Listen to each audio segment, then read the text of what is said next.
अध्यात्म वस्तु को समझना नहीं चाहते, अगर समझाने की प्रार्थना करो तो कट वचन बोलते हैं, बड़े ज्ञानी बनते हैं अपने को।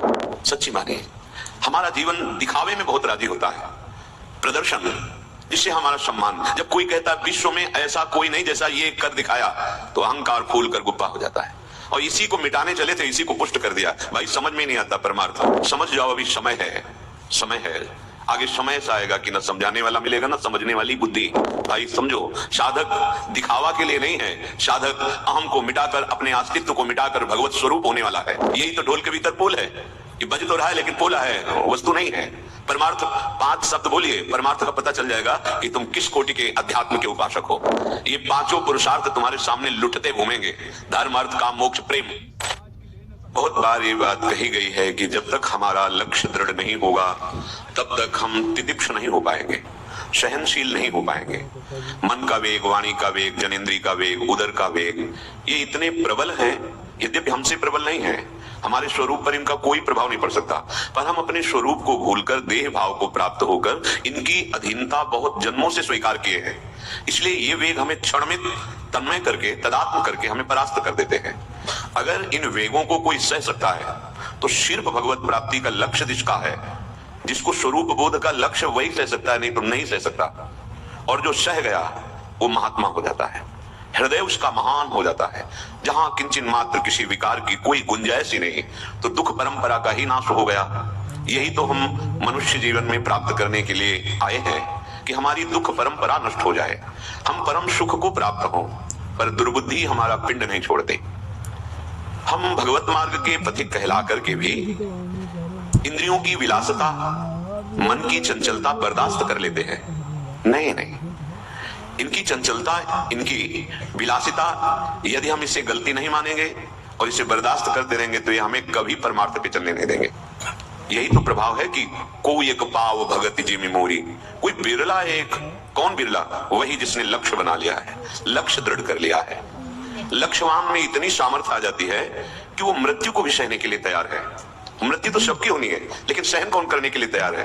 अचानक वो आती है और सब बिखर जाता है। उपासक पहले वर्ण कर लेता है, जब मृत्यु जैसे भयानक दुख का वर्ण कर लिया फिर और दुख कैसे विचलित कर सकता है? इसका मतलब है अगर विचलित हो रहा है कि उसका लक्ष्य भगवत प्राप्ति या स्वरूप बोध है ही नहीं, वो केवल जीने का रास्ता ढूंढ लिया है। चलो भाई, ऐसे नहीं तो ऐसे जिएंगे, नहीं जी सकते। ये पाखंड का मार्ग नहीं है, दंभ का। आप अंदर से जलेंगे और आपके ऐसे आचरण बनेंगे जिनके द्वारा निंदा होगी आपकी और साधु समाज की। उपासक कम से कम इतनी लिहाज रखे कि हमारा मार्ग क्या है, हमारा वेश क्या है, हमारा उद्देश्य क्या है। गुरु ही न आवहि गारी, हरिराम व्यास जी कह रहे हैं, अय शिष्य ऐसे आचरण करो जिससे गुरु को गाली न मिले। उन्होंने क्या अपराध किया? आपको स्वीकार करके अपने जीवन का परम धन आपको समर्पित कर दिया, नाम, वाणी, मंत्र, उपासना, उनको क्यों गाली दिला? आराध्य देव ने हेतु की कृपा करके अपनाया है, क्यों? उनकी कृपा को ठुकरा करके फिर माया के दलदल में फंस जाओगे, जहां फिर अनंत जन्म निकलना मुश्किल हो जाएगा।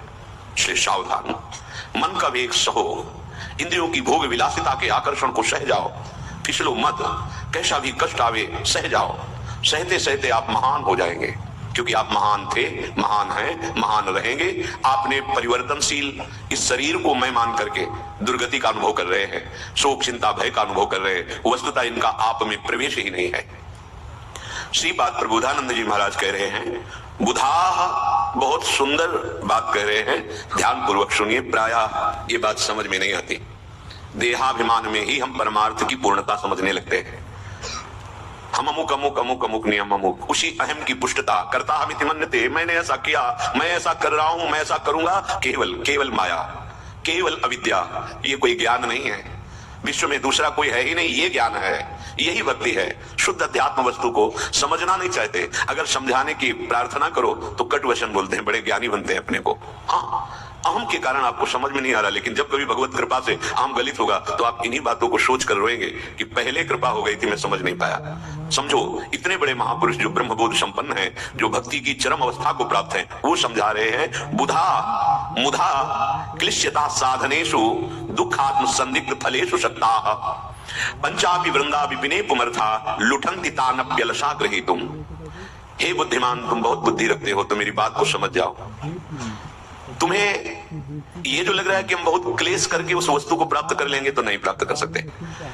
वैसे पहले बहुत से प्रसंग ऐसे चिंतन में आए थे, लेकिन जब से अम्मा का चिंतन इतना कठिन, तब बिल्कुल लगा कि शास्त्र जो कह रहे हैं कि अगर लक्ष्य नहीं बना तो सब व्यर्थ हो जाता है। बुधा मुधा क्लिश्चता साधनेषु दुखात्मक पर संदिग्ध फलेषु सकता, संशय है फल मिलने में। बड़े बड़े कष्ट सह करके अध्यात्म का मार्ग ही नहीं मिल पाता, वो मिलता है सदगुरु की कृपा से। जो सदगुरु का आश्रय लेकर अपने अहम का मर्दन सह गया, वो आगे परमार्थ का रास्ता आपके हृदय में ही प्रकाशित हो जाएगा।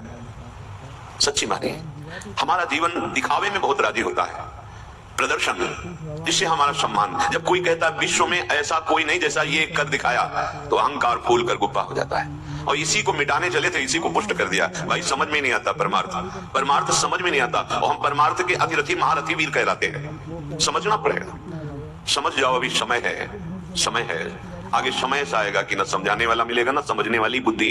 अभी नहीं है। कटाक्ष करते, सत्य वस्तु उनके सामने रखो कि भाई ये जो तुम हल्ला मचाते घूम रहे हो कि मुझे भगवान की प्राप्ति हो गई, कुंडलनी जागरण हो गया, दिव्यता आ गई, ये अहंकार बोल रहा है। जब मैं था तब हरि नहीं, अब हरि है मैं नहीं। सिद्धांत नहीं उतरा जीवन में तो बकवास से अविद्या पर विजय नहीं प्राप्त कर लोगे। फिर वही प्रश्न करता है कि घर वाले बड़ा झगड़ा करते हैं, अशांत है। अभी घर वाले भगवान का साक्षात्कार हो गया, कुंडलनी जागृत हो गई, अद्वैत स्थिति नहीं आई, ये सब बकवास नहीं तो और क्या।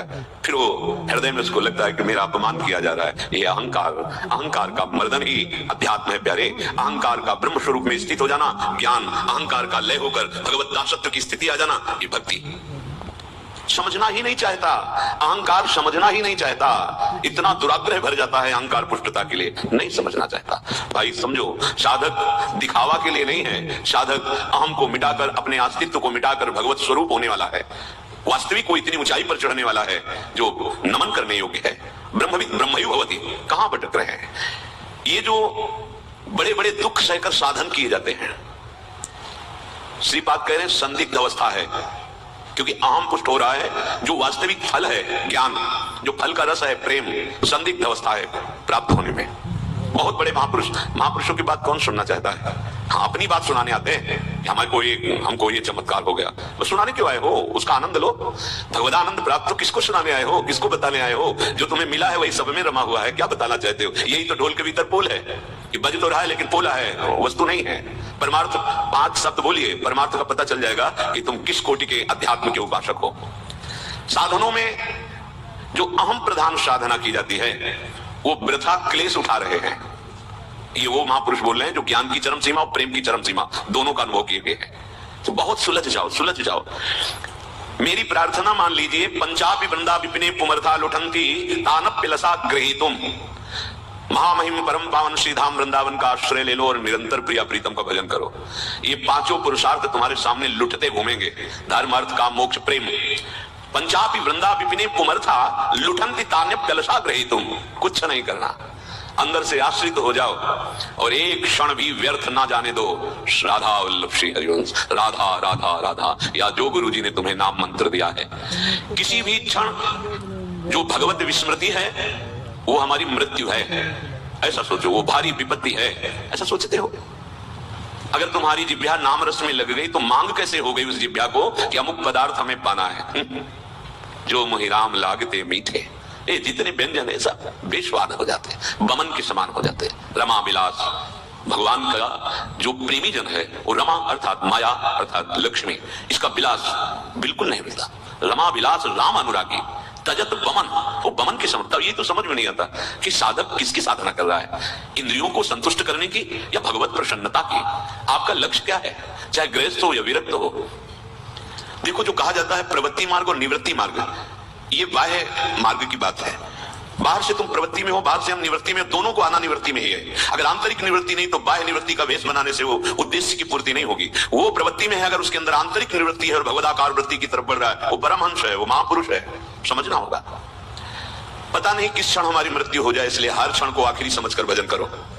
जैसे है कि हमारा आखिरी समय है और हम नाम में एकदम डूब रहे, ऐसे पता नहीं कौन सा क्षण आपका आखिरी हो। जो क्षण भोगों में इतना रम गया कि प्रभु को भूल गया, तो जन्म जन्म की जो बिगड़ी बनाने आए थे मानव देह में वो नहीं बन पाएंगे। भगवत चिंतन से शून्य जो क्षण गया वो व्यर्थ गया। बड़ा अमूल्य धन तुमने नष्ट कर दिया। ध्यान दीजिए, जो क्षण तुम्हारा भगवान नाम जब से अलग चला गया, बड़ा घाटे का सौदा हो गया। एक व्यापारी थोड़े से धन के घाटे को बर्दाश्त नहीं करता। आप भगवान नाम के व्यापारी होकर, परमार्थ के पथिक होकर के कैसे आप अपने नाम का विस्मरण सह रहे हैं? कौन सी वस्तु, व्यक्ति, स्थान इतना प्रिय लगा जिससे परम प्रीतम प्रभु का विस्मरण हो गया और आप उसे बर्दाश्त कर रहे हैं उपासक होकर? एक तो हम उस भगवत चिंतन रूपी महामणि को त्याग कर जो उस क्षण में भोग में तन्मय हुए, वो भोग हमारे अंदर और गलत संस्कार बनाएगा और हमें अशुभ गति होगी, जिसे दुर्गति कहते हैं। अतः स्मरण, भगवत स्मरण, यही साधक का आहार होना चाहिए। ये आहार, कभी नाम कीर्तन का स्वाद, कभी नाम जप का स्वाद, कभी मंत्र का स्वाद, कभी लीला कथा गायन का स्वाद, कभी लीला कथा श्रवण का स्वाद, कभी विविध सेवा पद्धतियों का स्वाद, अपने आराध्य देव को विविध अर्चन बंदन आदि के द्वारा उनको